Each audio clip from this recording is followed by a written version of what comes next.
মালিক জিজ্ঞাসা করে প্রতিদিন, বান্দা কি কারণে আমাকে ছেড়ে দিলা? হ্যাঁ, রাত 12টা বাজে তুমি ঘুমায় গেলা, মা ঘুমায় গেল, বাপ ঘুমায় গেল, বিবিও ঘুমায় গেছে, পাড়া পড়শি ঘুমায় গেছে। আল্লাহ বলেন আমি তো ঘুমাই নাই বান্দা, আমিও তো ঘুমাই নাই। সারাদিনে আমিও তো জগৎটা পরিচালনা করছি, তবুও তো আমার কোনো ক্লান্তি নাই, আমি তো ঘুমাই নাই। কেন ঘুমাই নাই জানো বান্দা? রাতের 2টা বাজে যদি তোমার পেশাব করতে হয়, রাতের 3টা বাজে যদি তোমার দরজা খুলতে হয়, তখন যদি তোমাকে উঠতে হয়, আর আমি যদি ঘুমায় যাই বান্দা, তোমার চোখ মেলে দিবে কে?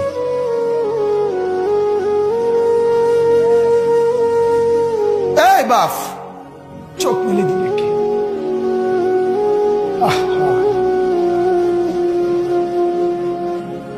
আল্লাহ আমাদেরকে মাফ করে। কোরআনুল কারীমের মধ্যে আল্লাহ তাআলা বলছে ওয়াহুয়াল্লাযী ইয়াতাওয়াফফাকুম বিল-লাইল। কোরআনে আল্লাহ বলে বান্দা শোনো, প্রত্যেকটা মানুষকে রাত গভীরে যে ঘুম আমি দেই, সেটা ঘুম না, আমি ওয়াফাত দেই, আমি মূলত মৃত্যু দিয়ে দেই। আবার আমি দয়া করে একটা নির্দিষ্ট সময় পরে চূড়ান্ত মৃত্যু দেব বলে আমি আবার সেই হায়াত সকালবেলা যখন জাগতে শুরু হয় তখন আমি ফিরিয়ে দিই, ফিরিয়ে দেয় আল্লাহ। এমনও মানুষ আছে পৃথিবীতে, রাত্রিবেলা ঘুমাইছিল ভালো মানুষ, সকালবেলা আর জাগে নাই। আমার একজন দূরসম্পর্কীয় চাচা আছে, প্রফেসর ছিলেন, ভালো মানুষ ছিলেন, রাত্রিবেলা জলজ্জান্ত মানুষ ঘুমাইছে, সকালবেলা আর দরজা খুলে দেখছে ওই মানুষটা জীবিত ছিল না, মারা গেছে। হতে পারে না? হতে পারে কিনা বলেন না? তাইলে বছরের পর বছর, মাসের পর মাস, এই বাপ, বাহিরের কারো চিন্তা করে বাদ দেন। আপনারা যারা বসছেন, আপনাকে বলছি, আপনি কষ্ট করে বসছেন, রাতের 12টা বাজে, রাতের 12টা বাজে, এত কষ্ট করে বসছেন, বিনিময়ে একটু ভাবেন, একটু ভাবেন, অনুরোধ আমার, একটু ভাবেন।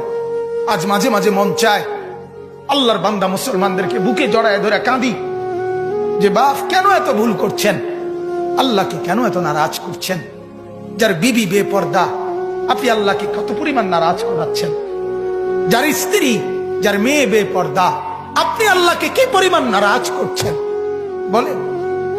এক কুকুর মরলে, লাশ ফেলে রাখলে যেই দুর্গন্ধ ছড়ায়, সেই দুর্গন্ধে অল্প কিছু মানুষের কষ্ট হয় কিছুক্ষণ, কিন্তু এক নারী বেপর্দা হাঁটলে যে যুবকগুলোর চরিত্র নষ্ট হয়, সেই নারী এক মরা লাশওয়ালা কুত্তার চাইতে বেশি দুর্গন্ধ ছড়ায়।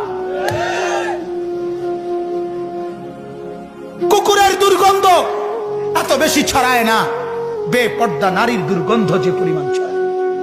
সে তো শত শত যুবক তার চরিত্র শেষ করে দিছে। এই সিনেমার নায়িকা নর্তকীরা উলঙ্গ আর ছবি আর বিবস্ত্র ছবি আর নাচ গানের এই ফুর্তি দেখিয়ে এরা হাজারো যুবকের চরিত্র গঠন করে না নষ্ট করে? কথা বলেন না কেন? এজন্য আমার শায়েখ আল্লামা মুফতি মুশতাকুন নবী সাহেব বলে, হাজারো মানুষের জীবন নষ্ট করে যে, এজন্য তার জীবনে কখনো সুখ ধরা দেয় না।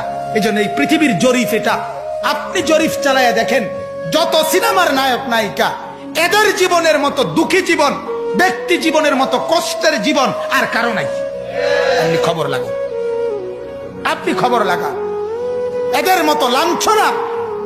কারণ হাজারো যুবককে নষ্ট করছে এই হাসি দিয়া, অথচ এই হাসি তার মূলত আসল হাসি না। এই হাসি যদি ল্যাবে অথবা ডায়াগনস্টিক সেন্টারে পরীক্ষা করায়, প্রত্যেকটা হাসির মধ্যে ফরমালিন পাওয়া যাবে। কি পাওয়া যাবে? Formalin, formalin.